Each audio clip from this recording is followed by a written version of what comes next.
All right, guys, so here we go. Still 7.2. Now we're in example 2, which is multiplying a binomial times another binomial. Binomial, as you guys know, means two terms. So both of these parentheses have two terms each. That's what you call a binomial.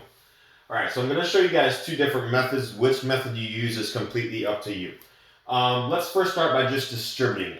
Some people use the word FOIL. You can use FOIL if you want to. That's first, outer, inner, last. Sometimes that can be confusing, so I just say to distribute instead. Just like, for example, 1, I'm going to write some 1s wherever I'm missing 1s on the exponent or 1s in front of the x's. Again, that's going to help you multiply a lot easier. So let's start by distributing. In example 1, you guys only had one thing to distribute. You had a monomial to distribute to everything else. But here you have a binomial that you're multiplying to another binomial. That means instead of distributing one thing, I have two things to distribute. So I'm going to start by taking this 1x to the first power and multiplying it by both of these two things. Then when I'm done, I'm going to do the same thing to 5 and multiply it to both of those. So technically, you have two things to distribute. All right, so let's start with the 1x. Multiply those two together. So you have 1 times 1, which is 1 still, of course. When you multiply the x's, keep in mind you're adding the exponents. You have 1 plus 1, that's x to the second. Now you're taking that 1x and multiplying it by that 8. You have 1 times 8, which is 8. Now, if you look at both the numbers 1 and 8, they both don't have an x to where I can add them together. So that means this x1 stays the same. Okay? Now, for the second one, now we're going to distribute this 5. Okay? So to the same two numbers. So here we go. You have 5 times 1x to the first. Well, 5 times 1 is a positive 5. Now, notice that both the 5 and the 1 don't have an x where I can add them together. That means this x to the first stays the same. And for the last one, you have 5 times 8, which is 40. Now, neither of these two numbers had an x, which means this 40 will also not have a x. Now, do you see any like terms in your answer that you can combine? In this case, you can combine the two in the middle. Why? Because they both have an x to the first. You guys were taught before that if you have the same exponents, that means they are like terms, so you can add them. So we're going to add these and say 8 plus 5 is equal to 13x to the first. Don't add the exponents, you're just adding the numbers in front of the x's. The exponent stays the same. The only times they change is when we multiply like what we did over here. All right, so let's drop down the 1x squared. Let's also drop down the plus 40. Now, this is your final answer, but on a test, they don't write 1s because they assume that you know there's a 1 there. So let's just go ahead and clean this up and erase the 1s. So this right here is your final answer. Now, let's try doing the same steps for part B and then part C. Actually, before we go on to part B, I'm going to show you guys a different method on how to do this for all three of these in case you don't like this method. Instead of distributing, you can use something called the box method. So let me show you guys what that looks like. Let me go ahead and erase this. So I'm going to create a box. And I'm going to cut it up into 4 pieces. I'm still going to write x plus 5 up top. And on the side, I'll write x plus 8. Where you put the x plus 5 and where you put the x plus 8 doesn't matter. You can put the x plus 5 to the side and then the x plus 8 up top. Now, the plus I don't have to write because we know that this is a positive 5, right? If that was x minus 5, I would have written a negative 5 right there. So this represents x plus 5. That represents x plus 8. To get the answer in this box, you've got to multiply these two things together because they're on the side of that box. They line up, if you will. And you can write the exponents and the numbers in front just like we did before. So you're still going to get 1 times 1, which is 1. You're still going to get x1 times x1. Keep in mind, add the exponents. That's x to the second. To get the answer in this box, you've got to multiply the 5 with the 1x to the first. Y'all see that? So you do 5 times 1, which is 5. Now, both of these two things didn't have an x, so that means this x to the first stays the same.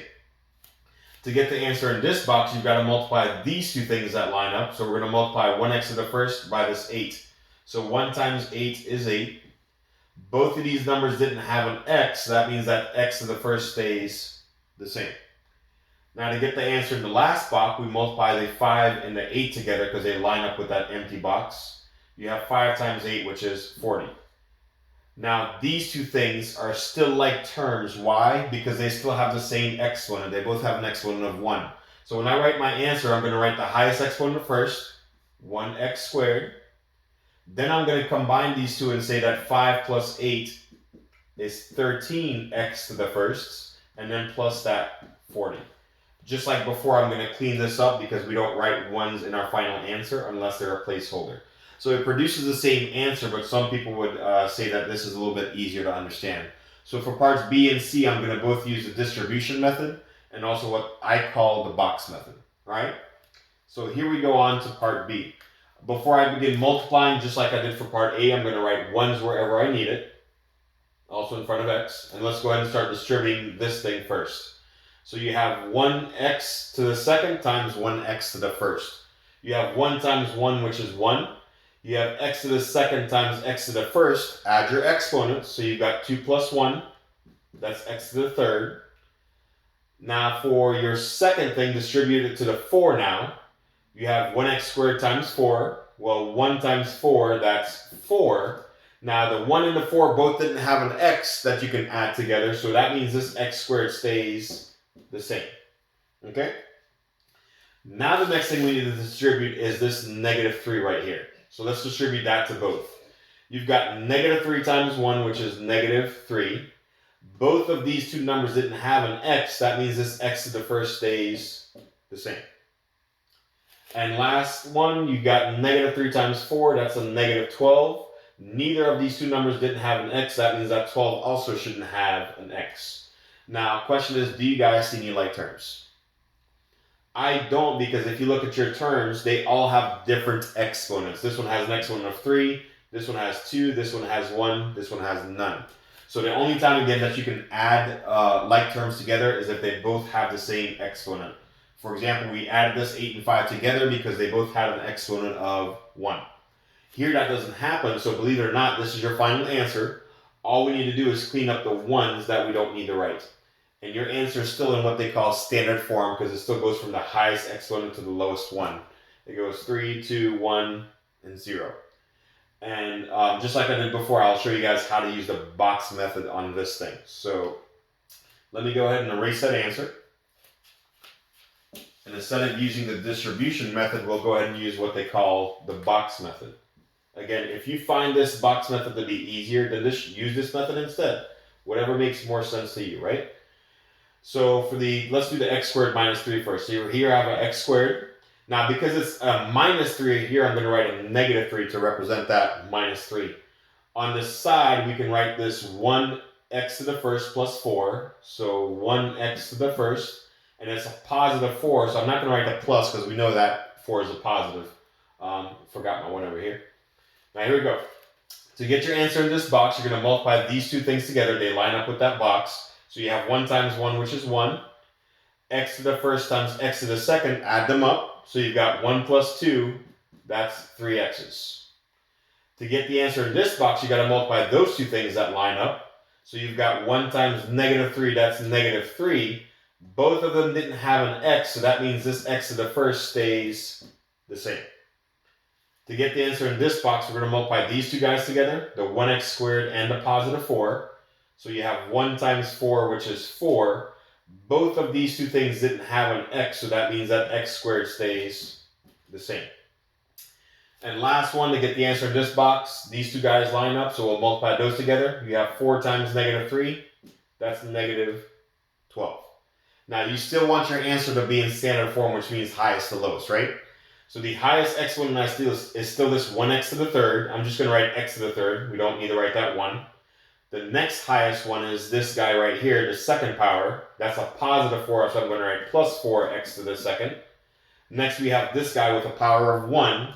So I'm going to write negative 3x. We don't need to write the first power. We know there's a 1 there. And then the minus 12, which doesn't even have an exponent. So if you notice, I still got the same answer I did with the distribution method. But if you guys like the box method, then use the box method. If you like the distribution method, use that.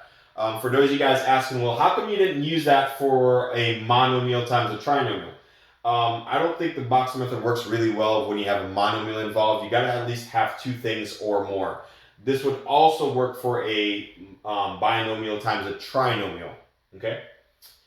Part C. Again, we'll do both methods. First of all, let me see if we're missing any ones. It looks like this is missing an exponent, so I'll write a 1 there. And here we go. Let's distribute this guy first to both of these. So you have these two first. You have 7 times 2, which is 14.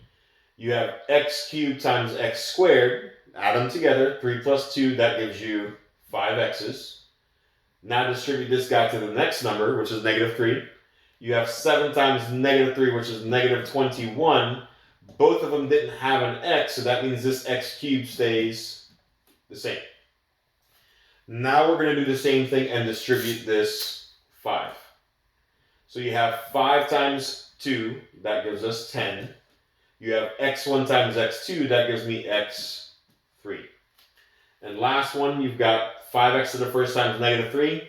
Well, 5 times -3, that's -15. Both of them didn't have an x, so that means this x to the first will stay the same. Now let's see if we have any like terms to combine. I notice that these two things in the middle both have an x to the third, so they must be like terms. And if you were to combine those, this says you owed someone $21. This plus 10 says you paid them back 10 because you had 10. That's what positive means. You have it in your pocket. Negative meaning you don't have it. You're in debt, you owe. So you owe 21. You paid back $10. That means you still owe 11x cubes. Right? Now we can just drop down this 14x to the fifth because I didn't see another fifth power to combine it with. We can also drop down this -15x to the first because I didn't see another first power to combine it with.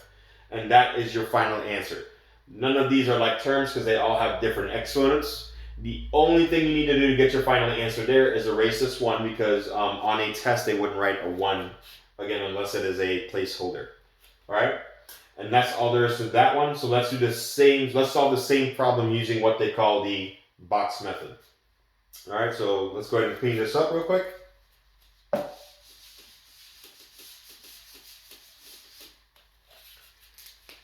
And let's draw a box first. Let's see, the first one said 7x cubed. Second thing said a positive 5x to the first. You don't need to write the plus there, you know it's positive. The next thing was 2x squared minus 3, so 2x squared.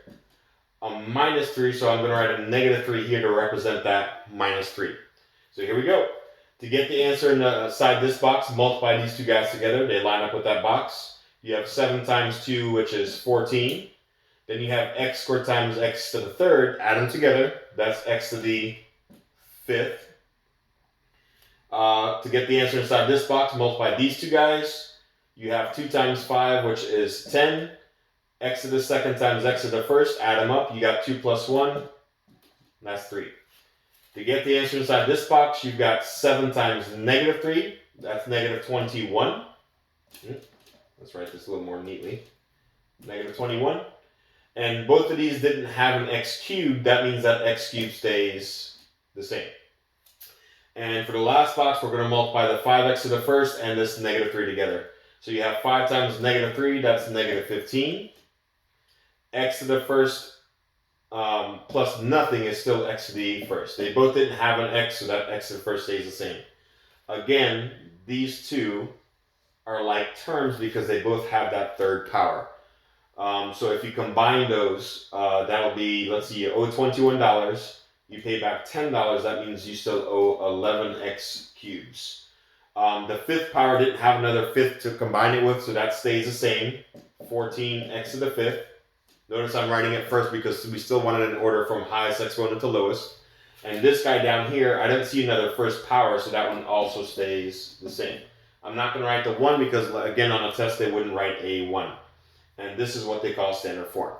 So when you guys multiply a binomial times a binomial, or even later on when you multiply a binomial times a trinomial, it's up to you if you use the distribution method or if you use what they call the box method. All right? We'll see you guys in the next one.